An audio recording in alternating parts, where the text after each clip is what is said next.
Hello, hello, hello, and welcome to this week's edition of Bophelong. I am your host, Puleng Molebatsi. The blesser phenomenon is big and no longer a taboo in South Africa. Often discussed is the blessers, and very little have been said about the blessees. Jackie Katleho Pamotse is speaking out about the uncomfortable truth of what is known as the blessed lifestyle, exposing the amount of non-consensual sex that goes unreported. In her book titled Bear, Jackie bears it all, detailing the horrors of being a blessee. Let's have a look at her story.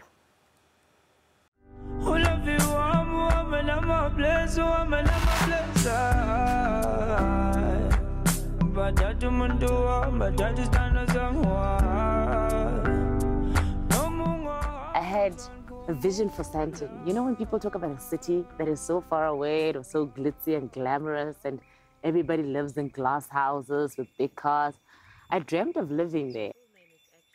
With dreams of being a top model, rich and famous, Jackie Katleho Pamotse might have had dreams that could easily seem far-fetched, but this is a dream commonly sold to many young girls through television, magazines, and lately social media. Bophelong earlier met up and took a walk through the journey of the infamous Jackie Pamotse. Brought up under a strict household, she shared more on her upbringing. We moved to South Africa just before I was born. I was born at Baragwanath Hospital in 1988. And we moved from Soweto Mofolo after I was born to Western area. That's where most of my family is based. And I grew up there for the longest time, with our family still moving around from Western area to Mpumalanga, to Free State and Lesotho.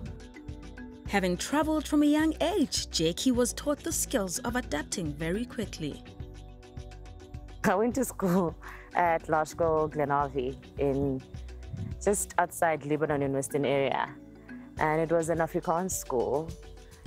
I mean, system shock for me because I'm Sotho. And learning a new language in an Afrikaans school was a little bit of a challenge. I was one of the first black prefects at that school. I don't know how I made that list. But I've always been the child who wants to experiment. So therefore, I would always be the first at something. Coming from parents that believed giving their children education is the best gift, she was taken to the best possible schools. I didn't come from a wealthy family. It's just that I was just in a boarding school where my parents felt that if I was there, I would get the right education. Yeah. So by rebuking a lot of myths and things that were done in the school, I found that a lot of people took notice of what I had to say, which gave me the idea to start the school newspaper. Sitting down, she took us through how her father was strict and how that affected their family. My dad is a huge disciplinarian. I would get hidings all the time for various things. I was just so naughty, but I was very inquisitive at the same time. I was hungry for knowledge. I was hungry to know what's going on around me. I wanted to experiment with life because, I mean, coming from a family that literally had nothing and you would see other people having things, having cars, having big sound systems, having CDs at the time was a big thing. And I'd always ask myself, why don't we have these things? You know, what makes them so special? Her father, Thabo Pamotse, says he had to be firm for his family to be where he wants it to be. When I took her to a boarding school, I wanted her to start learning to be responsible. So now that is where it happened. There were many things at school that I was called, went down. But when I got there, the teachers had to come first to me and cool me down. So she started to understand me from school. So when she comes here, she was where I wanted her to be. She was brave. She could stand alone. She could decide alone. Her father was accused of abusing her mother. Some of the things hit our, how did I put these things to the child? Like, she was away. She was back for a few days. Then the lady called the guy. So this thing affect and I like a parent. You like court. First case, which was not true. They pursued domestic violence. The allegations,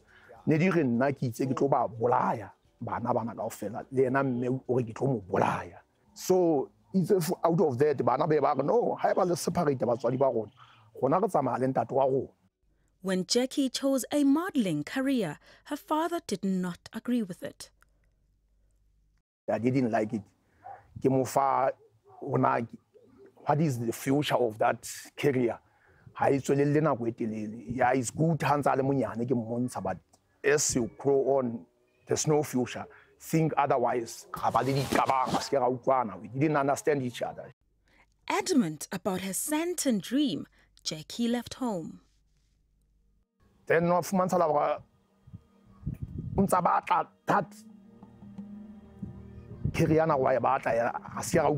until one day it was a crosswords. Then I was about to move out of my house.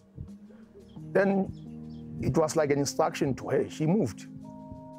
So Jackie left home with only her dream. As I was in the life of a fashionista, it's extremely demanding because you go to all these cocktail dinners and you go to these parties and fashion shows and you see rich people drinking champagne, eating all this exotic food. And you find yourself sort of on the outskirts of the social club of fashionistas and designers and so forth. And I told myself, okay, fine, you're here. What are you going to do about it? And you know, the power of the universe or the power of the tongue is extremely sharp and things can happen when you call upon them. Yeah. And eventually I met a guy that was extremely wealthy. What Jackie thought was going to be a happy ending was rather the beginning of a trip of horrors.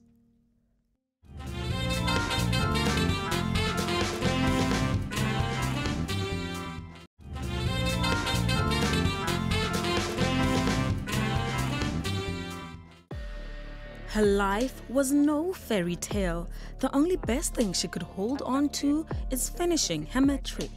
Bear is a somewhat controversial book that Jackie Phamotse wrote based on her true life story.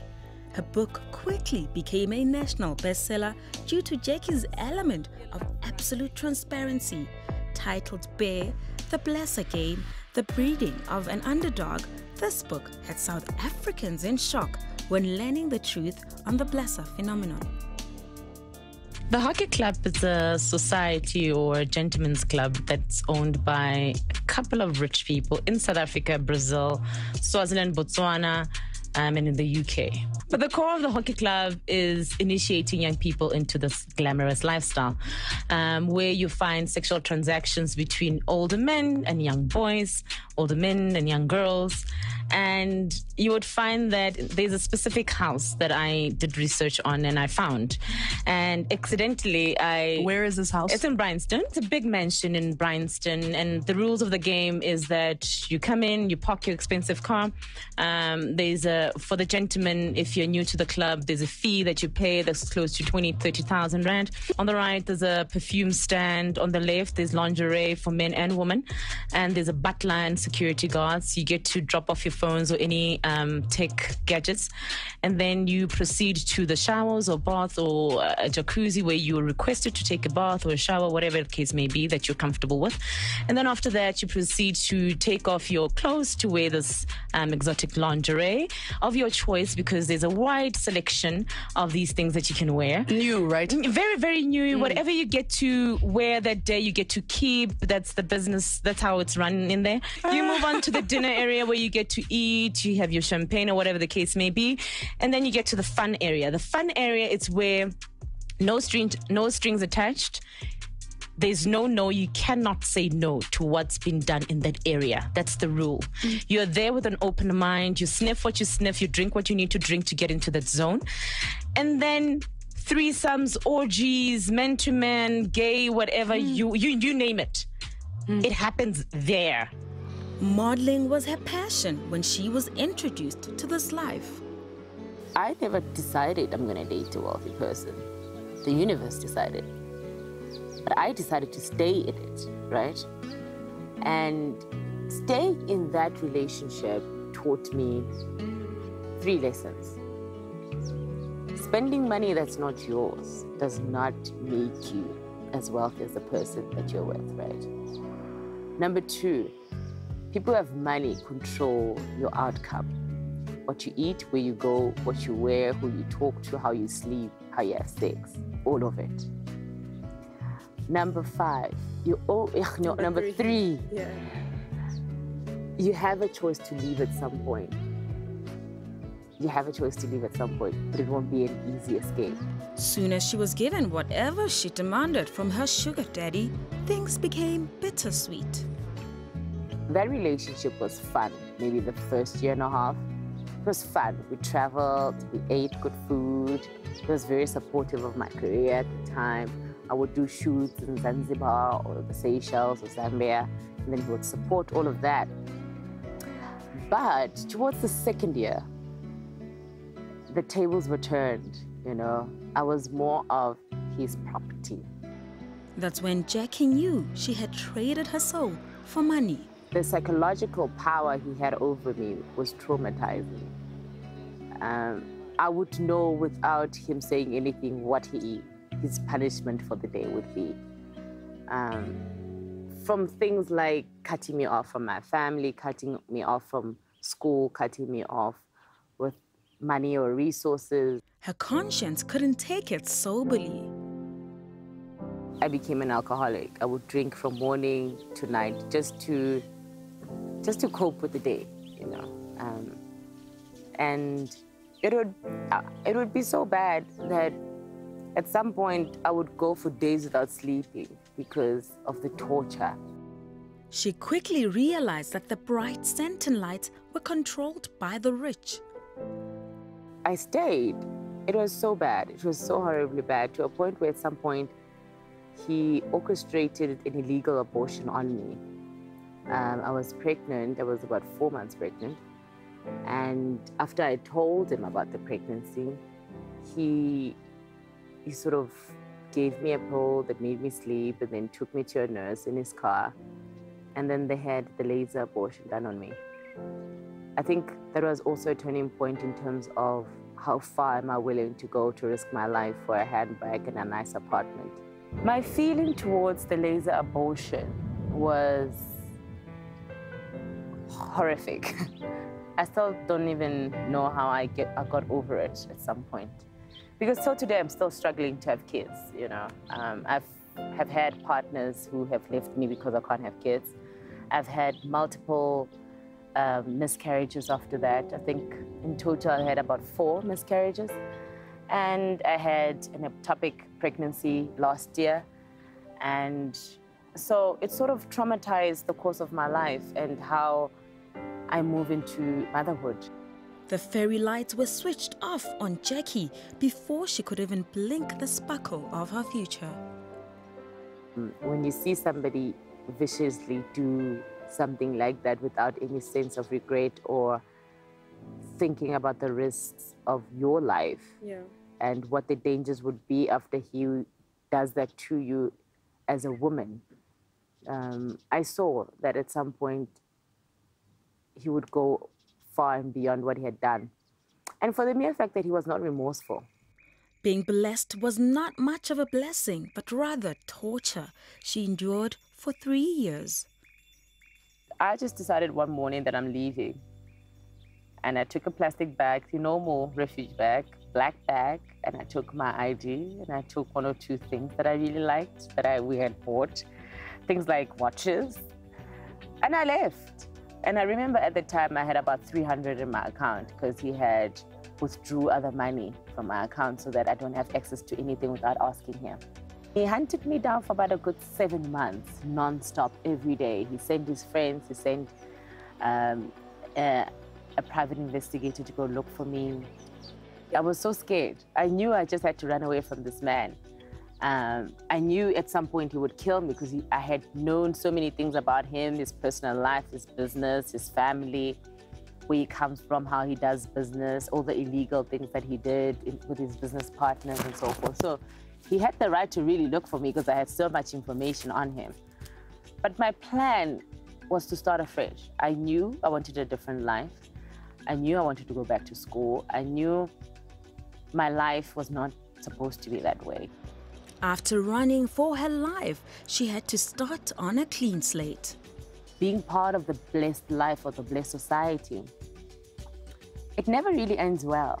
You know, it never really ends well. It's years out of your life that you cannot take back.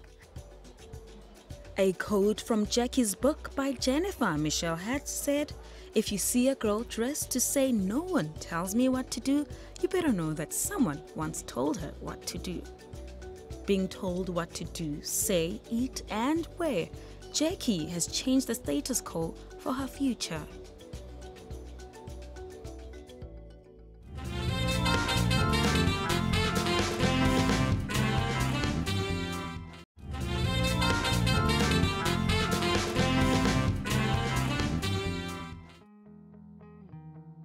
The likes of Mama Winnie Madikizela Mandela described Bear as a phenomenal story. Journalist and writer Mzilagazi wa Afrika said a mouthful when he said Jackie has stripped the truth naked with her candid writing. Taking not only South Africans by storm, but neighboring countries too, Jackie's life story exposing the hidden secrets of what is disguised by money and an opulent lifestyle has caused her book to be cleared out, sold out, and national bestseller. You always hear about these blesser stories and these girls, and you see on Instagram these girls and the life that they live, forever flying off, but nobody looks like or seems like they've got a day job. So you always wonder, how do they make this money? And you know how they always say, good, all that glitters is not gold. So this is real, because you get to see that there's a price to pay for the lavish life that they seemingly live. I can bring my life to it because I went to tertiary and I could say my parents paid for everything, but then it wasn't enough. You find at school, you find girls that get pocket money more than you. I only got 500 rand and I had to make a living out of that 500 rand. Buy food and still look good. And because you have peer pressure, you have girls that were like, wow, she's a slay queen. Wow, where's she getting all this money? I wish I had a sugar daddy. I think I was also going to be one of people like that. It's just that I was never lucky. Now, having read the book, her views are different. Take advice from someone who has been there. It's not easy. Nobody is perfect. You need to start from the ground, work your way up, you know. Sleeping with someone, sugar daddies, they're not going to be there forever, because you get books like this, Burr, and then you get The Blessed Girl by Angela Macaulay. You know, those are the kind of books that we need in our lives to educate our sisters that these people are just taking advantage of you, just having fun. There's no future there. The self-published author's mandate was not only to expose, but to tell the whole truth. You know, the way I wrote the book, I wrote it in such a way that you see a young girl's foundation and what being blessed can bring about while you're in the relationship. Because social media and the media as a whole have glamorized this life to make it look like it's always travel, it's always wine and champagne, it's always the handbags and makeup on fleek. It's really not that, you know. You would get a girl walking around with a 60,000 rand bag, yet she still sleeps with an onion and an egg. My message in the book is find the cracks of your weaknesses and harness that, you know, instead of just wanting a blessed life. Although the book caused a shake with some public figures, Jackie fought and maintained the real purpose of the book. To start off with, number one, the girls themselves that are in the blessed life, they were extremely angry that I am done with the life now. I don't want them to live the life. You know, they were very upset. I got so many inboxes, so many phone calls to say, oh, Jackie, now that you are done with it, you don't want other girls to be blessed. Leave us alone, we want to be blessed. And then you would get the guys who just said, I didn't know there was something called a hockey club, or I am part of the hockey club, but I'm scared to get out. And then you move it up to a political stream, you know. A lot of politicians were uncomfortable with the story because it's what they do, you know. It's their lifestyle as well. It's what they fund, you know, when they go out to parties or they go on their excursions or their ways of entertaining themselves. Her father and friends admit that this entire experience has made Jackie a little more stronger. What makes me happy now and that time is the things that he had that tendency of standing for herself at all odds, standing for herself.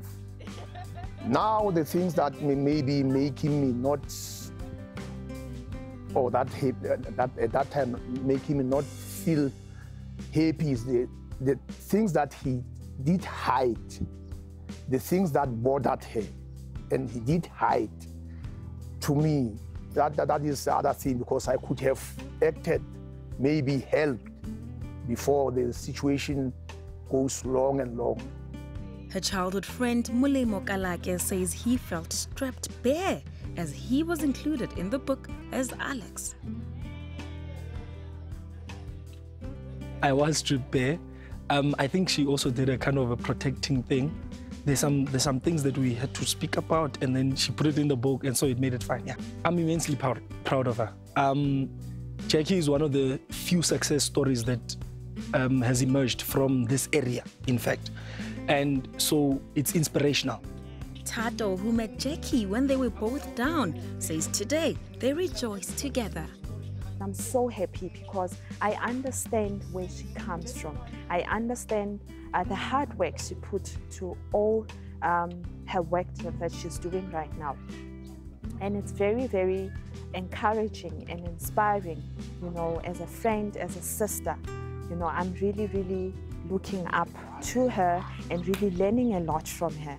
And Pindo is impressed that Jackie never played victim. One thing I picked up is she's very confident with her story. She doesn't shy away. I don't feel sorry for Jackie, but I feel for the people who done Jackie bad. Discovering that a lot of young people are still in search of their voices, Jackie is an advocate for many young people. This is the beginning of my journey of becoming a president. And I think a lot of women will attest to the things that I stand for as a woman, as a leader in my country. Yes, it's quite early to say I'm going to be the female president, but best believe I am going to be a female president. And I want young people to see my journey from day one, how I became. Whether it takes 15 years, whether it takes 20 years, it's going to happen. Many were left on the cliffhanger with the conclusion of the book. Jackie finds herself being invited to book clubs, universities, and even high schools across the continent to share and inspire through her story. There's something powerful in me that I just don't understand. But my father used to tell me that, and I didn't want to listen to him much. You know, he would say, there's a voice in you that has a very strong fight, and you need to understand where to use it. Because I would just fight in general, like fight for everything. Like I just want to fight maybe to watch TV, I want to fight to go ride a bicycle, I want to fight to go play kalitaere and stuff like that. But he would say, find your passion so you can use that fight in the passion. I want young girls to understand that it does not matter where you come from or what has happened to you. Your story is narrated by you and you will finish the last chapter, regardless of what happens in between. So, as much as my life has been an example for many, but let it be an inspiration for those who are fighting something today. We can safely acknowledge that Jackie was blessed with a story to tell and challenge young girls that they too have the power and ability to make their own millions. Jackie's book, Bear, is in all the bookstores across the country. Now, this is just one of the ways that she uses her book to teach young boys and girls about the consequences of what is known as a blessed lifestyle. As for Masi on the show, that's where we put a pause. We'll be back here next week, same time, same place. Goodbye, Africa.